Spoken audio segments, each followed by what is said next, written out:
Bata, ako nga pala ay isang diwata ng kalikasan at narito kami ngayon upang ihatid sa inyo ang kwentong Bakawan.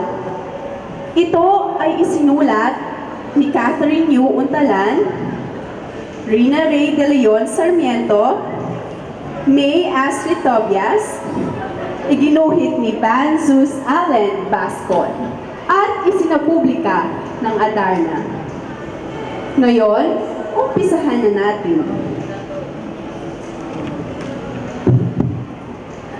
Different animals live in Bakawan. In the water live small fishes like danggit.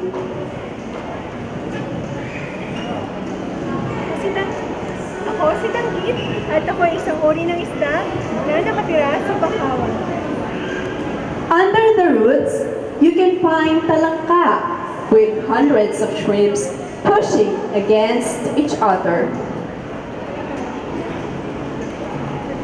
Ako si Talangka, isang alimangon na nakatira sa ilalim ng bakaw.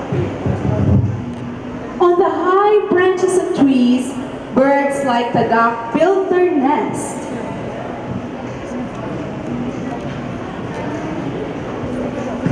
Ako si Tagak at ako ay isang ibon na nakatira sa Bakawan. Bayawak is also often seen walking around the muddy grounds of Bakawan. Ako si Bakaw. Bakawan talaga. Ako si Bayaw. Nakatira sa kalitaan ng Bakawan. Animals live peaceful lives in Bakawan. Their resources are bountiful and their habitat is safe.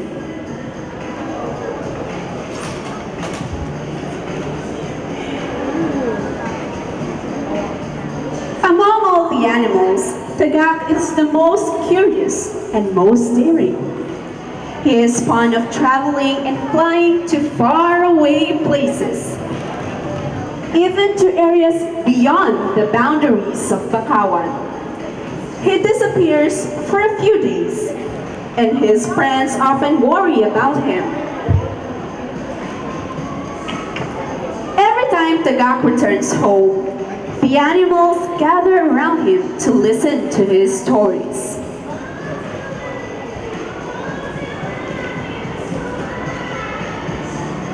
May isang malaking barko, punong-puno ng mga taong nagsisiyahan.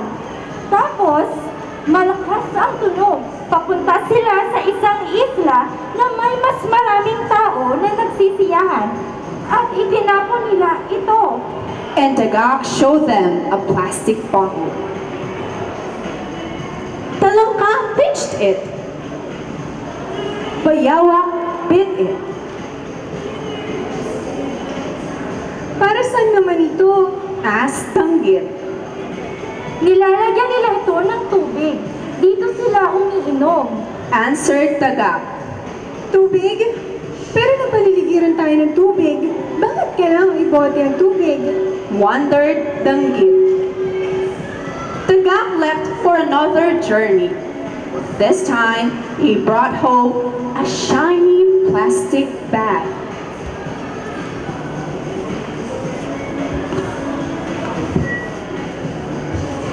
Para saan naman ito? Asked Danggit. Hindi ko alam, pero nagagandahan ako. Kaya, ilalagay ko ito sa aking pugad bilang isang dekorasyon.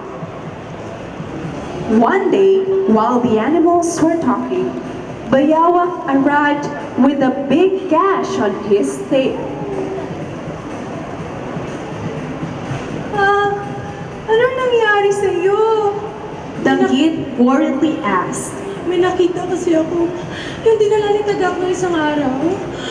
Tapos sinubukan kong kunin. Hindi ko naman alam na matulis pala yung dulo nun. Kaya, ayun, nasugatan ako.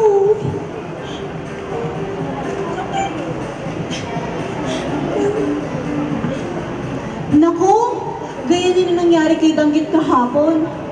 Maraming dinalang ganyan si Tagak. Mga makikinang na bagay. At ngayon, nasa tubig na ito lumulutang. Kahapon nga, kamunti ka nang makulong si Danggit sa loob nito. Buti na lang, may mga dumaang hipon at tinulungan siya. When the animals gathered, everyone came except Tagak. Napakadumi na ng kapaligiran natin. Hindi naligtas dito.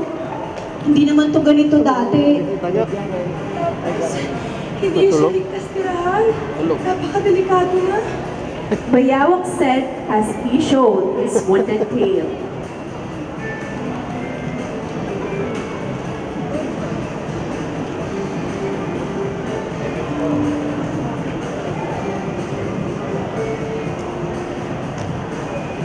They began picking up different objects that were scattered all over Bakawan.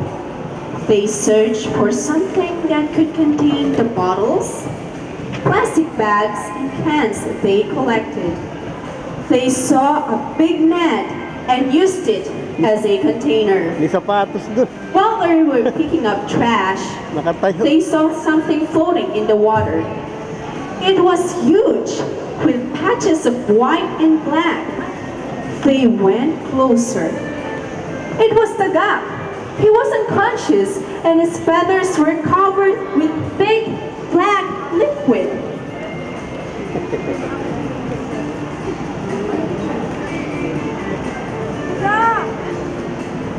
Sorry. Hanapin natin siya. Tulungan natin si Taga.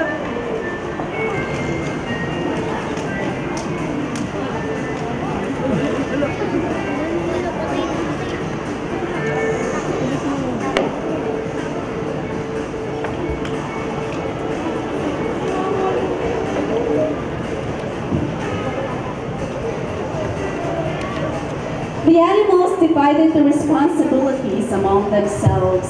Some of them took care of the Tagak, while others continued gathering the trash. Tagak woke up a few moments later.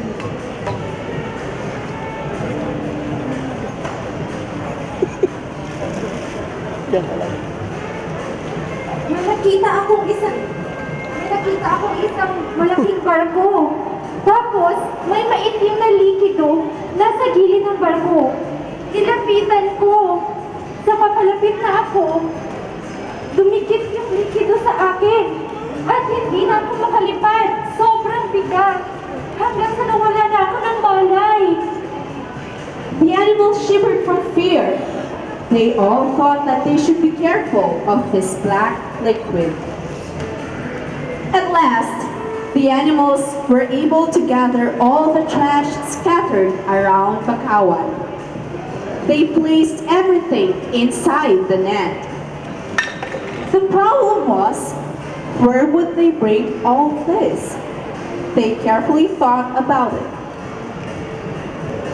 Kung ilagay kaya natin sa ilalim ng tubig, kung itapon kaya natin sa dulo ng mga kagubatan, Bakit di kaya natin paanurin sa karagatan? It was Tagak who thought of a solution to their problem. May isang lugar doon sa bayan kung saan nagkukolekta ang mga tao ng mga basura at hinihiwalay-hiwalay nila ito. Sama-sama ang mga bote, sama-sama ang mga plastic, at sama-sama ang mga lata. At paggabi na, may kumukolekta ng basura doon at isinatapon nila ito. Ang iba, ginagawa nilang mga bagong mga lalagyan. At subalit, meron ding iba na ginagawa nilang mga bagong bagay. The animals agreed to bring their trash there, and so Tagak assembled all the other birds and even bats. He asked for their help in carrying the net filled with trash. One night, while the people were fast asleep, they brought the net to the area that Tagak described. When they got there, they themselves segregated the trash, just like the way people do it. Hindi naman kayo.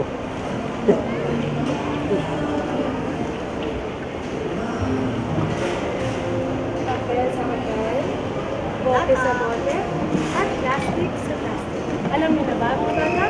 Alam niyo na kung paano mag-ayos ng mga basura? Bakawan was restored to its former beauty. It was clean, safe, and bountiful in resources. From then on, the animals no longer collected trash. They maintained the cleanliness of their community. At dyan po nagtatapos ang ating kwento. Muli, ako po ang diwata ng kalikasan. Ako po ang ibon na si Tagak. Ako po ang isda na si Sorry. Kit. Ako po ang isang bayawa na si Bayawa.